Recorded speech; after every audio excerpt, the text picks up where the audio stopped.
Cap. Dah nak buka tu. Kita pergi singgah mana-mana jap. Kita singgah Family Mart lah. Family Mart kau biar betul. Aku tahu ada promo kat Family Mart ni. Jom. Inilah aku cakap yang pasal promo tu. Kau tahu onigiri ni RM3.90 je. Kau biar betul Cap. Ya, betul. Dah lah, jom ambil.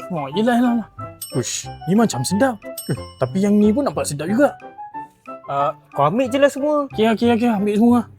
Kak, Ya. betul ke onigiri ni RM3.90 je? Ya betul, onigiri sekarang RM3.90 sahaja sebab Family Mart ada buat Ramadan deals daripada 11 Februari hingga 30 Mac. Untuk onigiri sahaja daripada pukul 11 pagi hingga pukul 2 petang, daripada pukul 5 petang sampai 9 malam. Selain daripada tu, untuk moreh kita ada sapu tokon, ada cookies dan puding. Beli mana-mana dua, RM3.90 sahaja daripada pukul 9 malam sampai pukul 2 pagi. Tapi Kak, sahur-sahur tak ada? Oh ada, kalau you tak sempat nak sahur kat rumah atau you rushing, dekat sini kita pun ada jual sandwich RM4.90 je daripada pukul 6 pagi sampai pukul 10 pagi. Tapi Kak, promo ni ada kat Family Mart mana je? Dekat semua Family Mart ada. Pergi je mana-mana Family Mart yang paling terdekat dengan korang. Okey. Kalau macam tu, waktu buka ni pun dah dekat. Saya makan dulu dengan kawan saya. Terima kasih.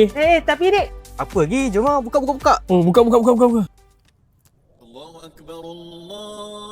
Alamak, baru masuk waktu lah. Alah.